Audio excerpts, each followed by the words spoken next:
This is a graph showing the number of daily cases of Covid-19 in India. You will see that from 15th of February to 3rd of March, we just had 2 new cases. But after that, it was a whole different story. The number of cases increase, and not just increase, but exponentially increase. On 22nd of March alone, we had 89 new cases. That's the highest increase in cases we have had so far. So, what exactly is happening? Is an exponential rise normal, or is it something specific to India? Well, why not see it for ourselves? Alright, so first, let's build a control group. This box is our universe. You can think of this box as your country or your city or even your local community. And this is you, the healthy citizen represented as a dot in the center. Alright, so let's give you some life so that you can walk around the city. Great. Now let's add some trackers in the right that help keep account of people by their health status, healthy, infected, or dead. But wait, there's just one person here. We need more to build an actual city and see the virus in action. Okay, looks good. So here we have 100 healthy dots just moving around, walking around the city, meeting and greeting people. This will act as a base scenario. This is how normal day-to-day life was before the pandemic knocked our door.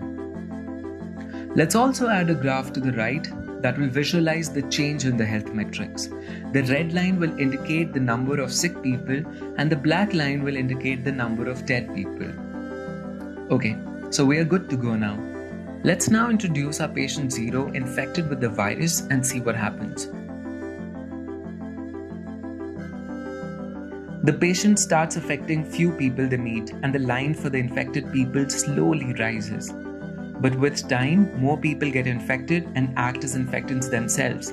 And so the rise of infection also rises. In no matter of time, the whole population gets infected. This is the familiar exponential graph we are seeing in India as we saw in Italy, Spain, and the USA. If we do nothing, large number of people will get infected in no time. Let's now add another dimension of realism.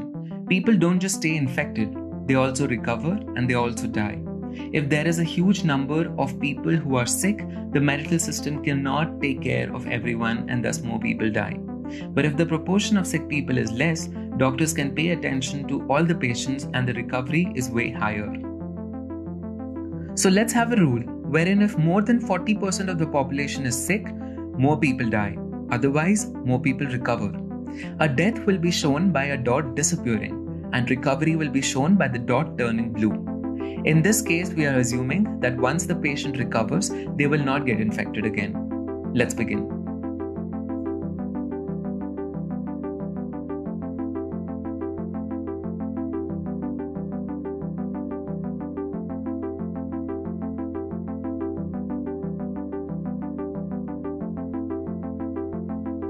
We see that the deaths begin to rise as the infection graph crosses 40%. Large number of people die while few also get recovered. The population settles with 57% of humanity wiped out.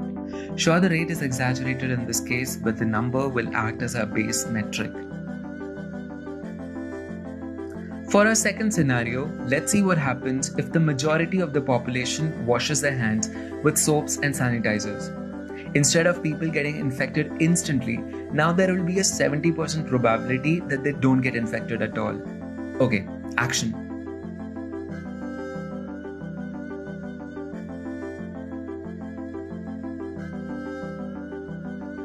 So in this case, fewer collisions result in infections because people are washing their hands and so the virus cannot transmit even if it reaches them.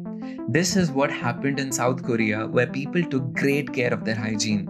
But as you see, the death rate is still high at 41%. Definitely an improvement from 57%, but still high. For our third strategy, let's restrict the movement within the city. Let's put the city in a lockdown. We'll ensure that the people still wash their hands. And we leave a small window open in the lockdown to reflect the real world scenario.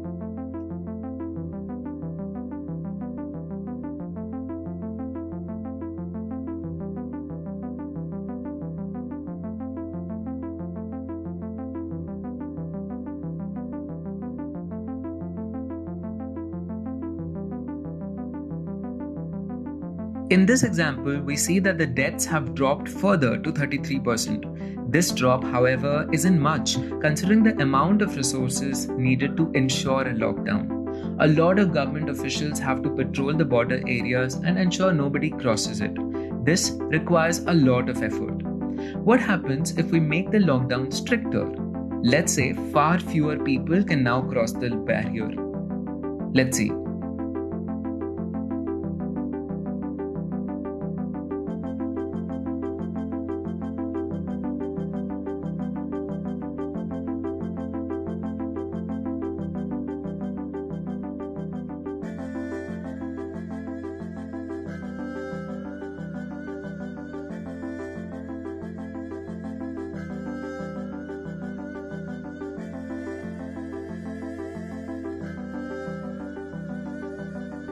This is amazing. We could restrict the number of deaths to just one and save the other half of the city completely.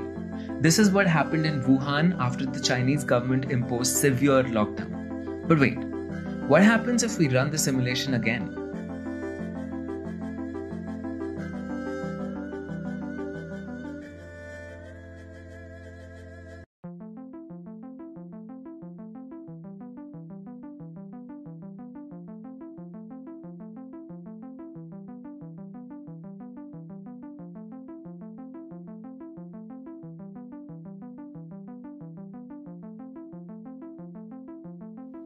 So in this run, despite the same setup with just one person escaping the lockdown, we see the deaths again rise to 32%, meaning lockdowns can be broken easily. All it depends is a bit of bad luck and one idiot who decides to be smart. This is what happened in Italy. When the northern parts of Italy, including Lombardy, the capital area, were put in a lockdown, people just moved to the southern part, and the deaths didn't come to stop as they came down in Wuhan. In practice, all democratic countries will have a very tough time imposing lockdowns. Okay, so for our final strategy, let's try the method everyone has been talking about: social distancing.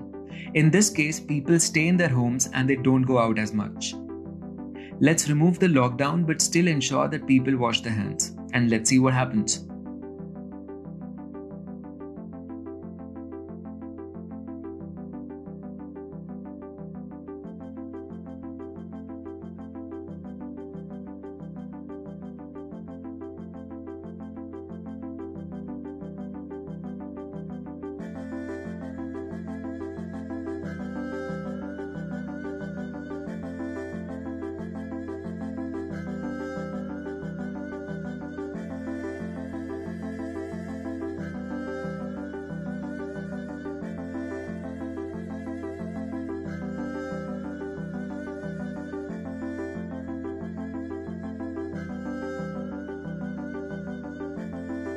Well, isn't this pretty amazing?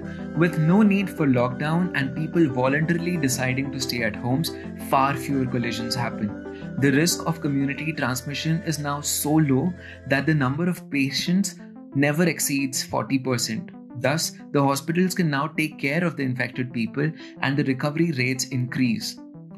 In such a society, the death rate falls below 2%. This is what will happen if we all decided to participate in social distancing. Now, compare this with the initial 57% death rate if none of us do anything. The truth of the matter is, the success of our world today lies not on the governments, not on the big companies, but on ourselves, you and me. Guys, let's stay home and save the world. Jai Hind.